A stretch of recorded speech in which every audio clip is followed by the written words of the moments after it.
Let's Roleplay, much more than a Let's Play. A Let's Play has been done many times, but in this area there are no equals. A Let's Roleplay video done right is vastly superior to a Let's Play video. Why is this? Because in a Let's Roleplay, the person you listen to is the character. In a Let's Play video, the person you listen to is the person playing a game. Just like a movie, everything you hear is acting, playing their part as if it was real. That is a Let's Roleplay video. Hello everyone, this is Dalen75 Games, and I'd like to talk to you about what a Let's Roleplay is. Well, everyone has seen a Let's Play by now. People have been doing them for at least 15 years since YouTube launched back in 2005, and now there's probably been millions of videos online of Let's Plays for video games. While some were narrated well with good sound and video quality, others not so much. I myself started doing Let's Plays for my channel back in late 2013. The quality of my videos was lacking, and I believe the reason for that was part inexperience, poor quality microphone, and the fact that I was really nervous for the first few hundred videos I produced. Regardless of the poor quality at first, I wanted to do more for my audience. After around 6 months of doing this, I decided to create a new series called a Let's Roleplay for my Dragon Age Origins playthrough.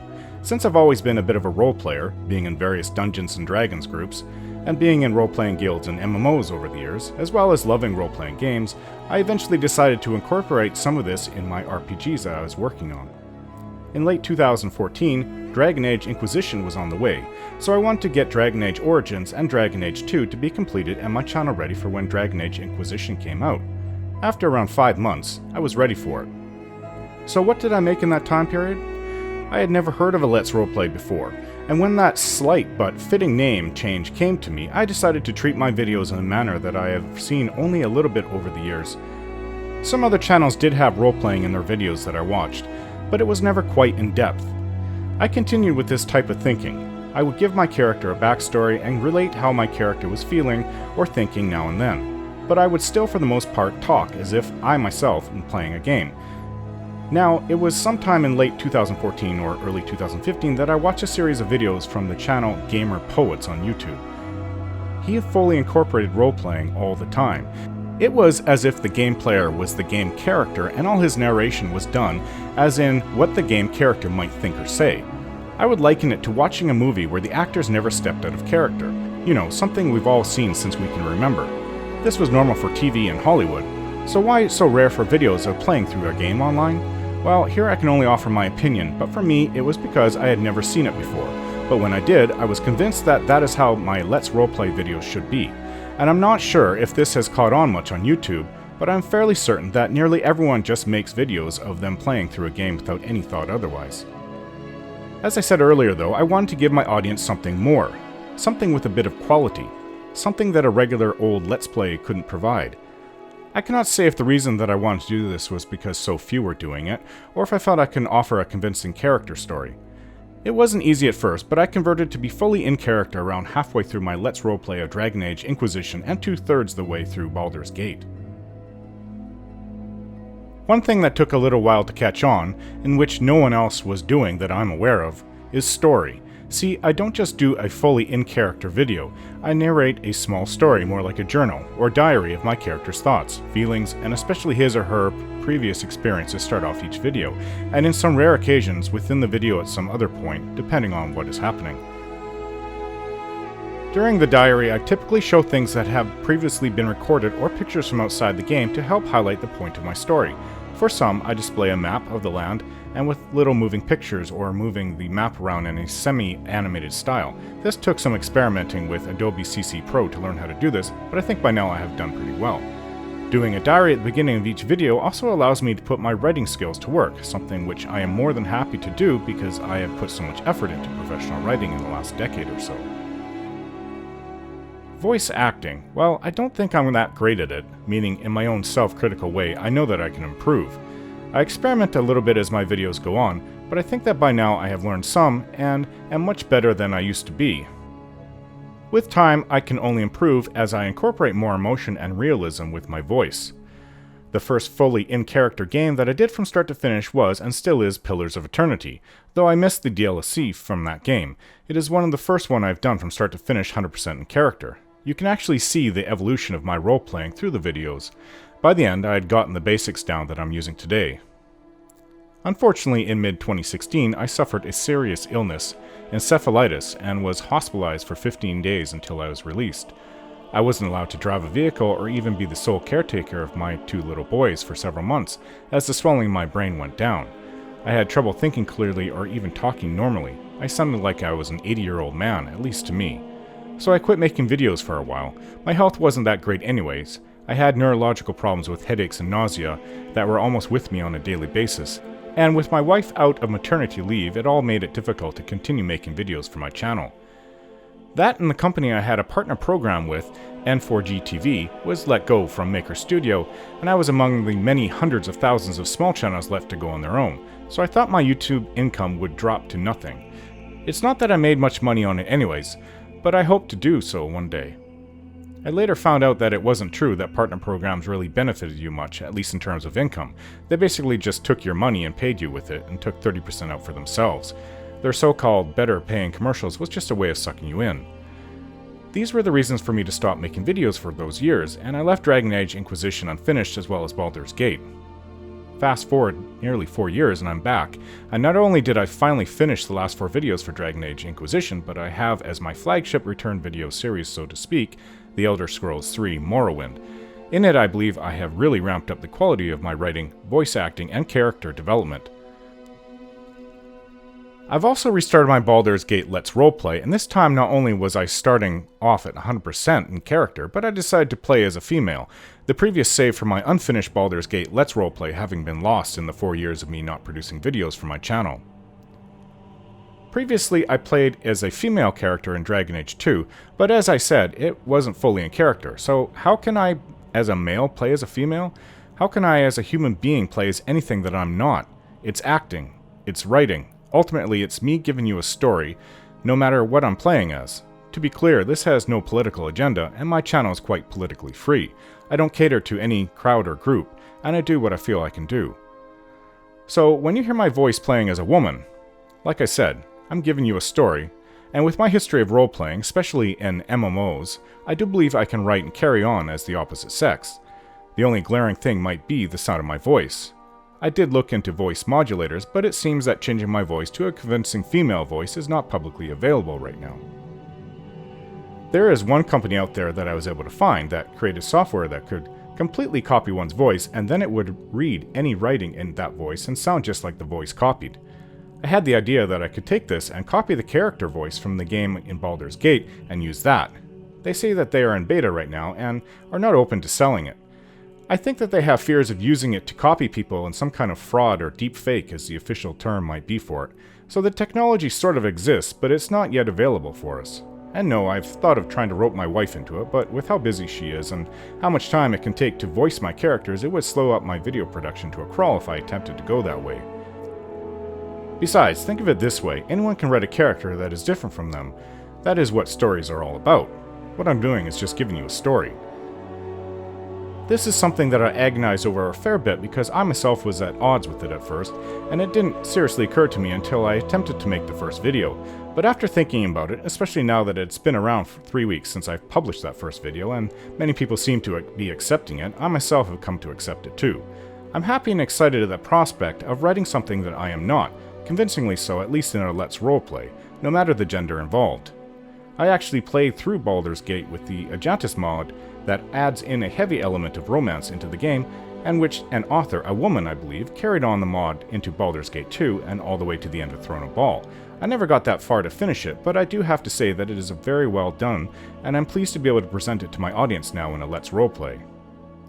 Everyone writes stories about something that they are not, be it gender, race, age, ability, it doesn't matter, it's the story, and I am at least able to differentiate that, and I think many others can do this as well. After all, a good story is all that matters. So now that it has been brought up, I might as well get into it. Yes, I do like romance stories, but ones incorporated into an adventure role-playing story. I'm not so sure that I would like it for its own sake. In my own Let's Roleplay videos, I have yet to really explore this area, even though there was some romance in Dragon Age Inquisition. How much can I, as a man, convey to my audience about my character's feelings and thoughts on their relationship or even love? I'm not sure exactly, but I'm not afraid to make the attempt. I'll write it tastefully, and since 97% of my audience seems to be male for some reason, You won't have to squirm through those "I love her with all my heart" scenes. You get what I'm trying to say, but I'll make sure it's well done. I've read from many people online that they don't like romance in RPGs because they don't think that it can be done very well. That's not been my experience at all. The first time I ever really encountered a romance story in a role-playing game was back with Knights of the Old Republic. I wouldn't say it was a great romance, as I think they only kiss once and then Bastila Shan and my character each profess to each other their love near the end of the game, but it was enough to light those romantic fires inside of me. And ever since then, not only do I look for romances in RPGs, but I actually think it's not a complete RPG without one. I'm not in the heads of everyone who doesn't like romance in their role-playing games, so I don't know exactly what it is that they don't like about them. All I know is, the sensitive soul that I am requires it. I agree that the way some games go about their romances are pretty shallow. I think the worst is actually in vanilla Skyrim. In that game, you wear a necklace, ask a follower of yours to marry you, and they agree, and a short wedding takes place. They give you a few items or gold every day or so, and you get a bonus to your skill experience when you sleep in the vicinity of your spouse. Yes, that is quite shallow. At least Bethesda decided to up their game in Fallout 4, where they actually show a personality and backstory to each of the romanceable people you travel with. At least now, there is a period to get to know each other before they say "I love yous." Bedroom scenes are assumed, and relegated to wherever you might sleep, so long as your partner is with you. That last part, yes, shallow, but we don't need to add in some nudity, even though I actually like what BioWare does, where it shows a brief but classy scene of the two of you naked and kissing before your character has sex. Besides, there are mods for Skyrim and Fallout 4 if you really want to see the whole thing, and oh my, do they ever have mods to show the whole thing.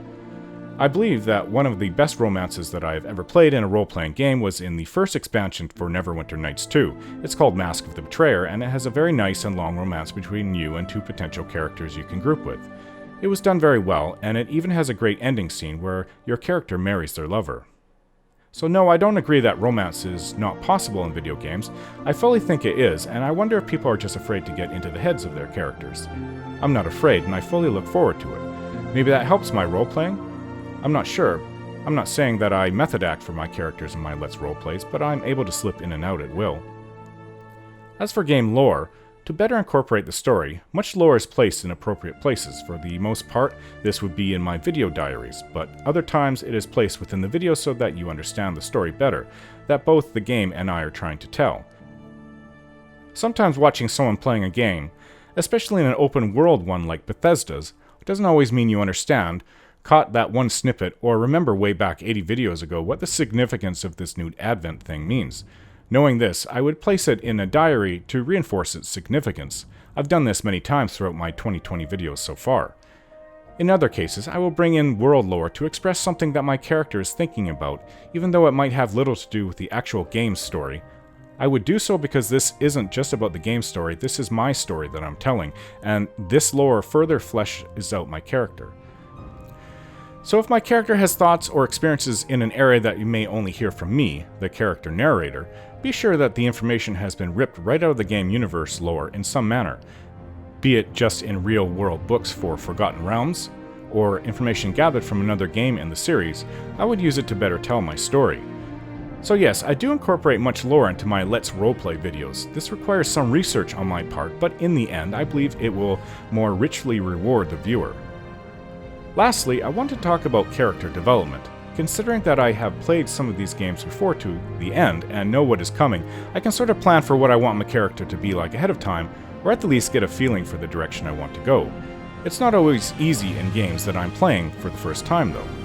Pillars of Eternity and Dragon Age Inquisitions are games that I produced Let's Roleplay for, but was at the same time playing it blindly. In a case like that, I can only do what I can, bit by bit, and learn more about my character as the game is played through. With BioWare games, they do so much character development that it sort of feels like I am on rails at times, and I do not have the full liberty of creating every aspect of my character that I want, at least not from the get-go. Bethesda games, on the other hand, well, except for Fallout 4, is pretty open with what kind of character you can make. Fallout 4 railroads you into being married and having an infant son, as well as having the male being in the army and the female being a lawyer. In cases like that, you just have to work with what you have. I cannot make up a story about my character being an astronaut or some great physicist that invented a new power source. Not if I want to keep it believable, that is. In all actuality, though, I do know what kind of character I want to create and want to play as, which seems to be quite easy to do in most Bethesda games, less so in BioWare games, and the least in the Witcher games. In the Witcher games, they pretty much have you continue on as an established character, but even then, there is some wiggle room, but not by a great amount. Since Geralt is supposed to be retired in the conclusion of The Witcher 3, it is my hope that now that CD Projekt Red will make The Witcher 4 a more open game where you can create your character from scratch and play it as you want.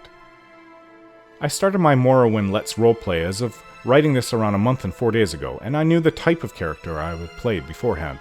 A roguish, tough guy with former ties to the underworld who was hoping to reform much of himself since he lost everything before starting his new life in Vardenfell. Where he goes from there, we'll just have to see. That is the basis of what he is, but not his experiences. This is where the diaries at the start of each video relate more and more details of him over time.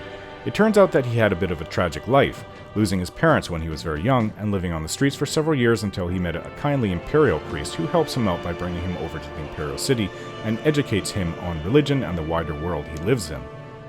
Afterwards, he meets a friend where he and his friend get into all kinds of trouble for around 20 years, until his friend is murdered and my main character gets framed for it, and is sent off to life in prison. So that's the start, but details keep getting added in as you watch more videos until the point where you really get to know the character in and out and what he is all about.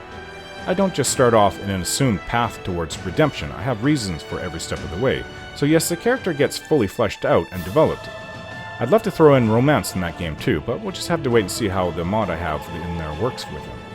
Some of the excitement is seeing where you go, because I don't even know at this point where that might be, since I have yet to have played that mod through or that part of the game.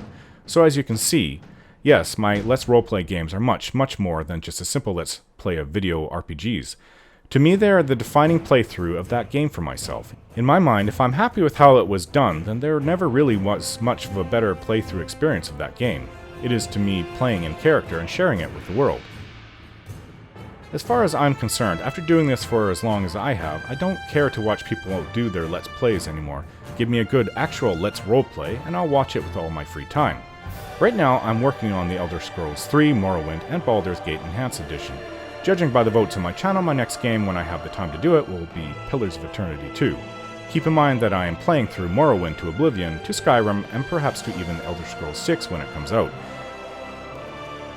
With my Baldur's Gate game, I plan to continue doing Forgotten Realms games with Baldur's Gate 2 and the 2 Neverwinter Nights games and their expansions, with the possibility of throwing in Baldur's Gate 3 in if it's out before the Neverwinter Nights games start.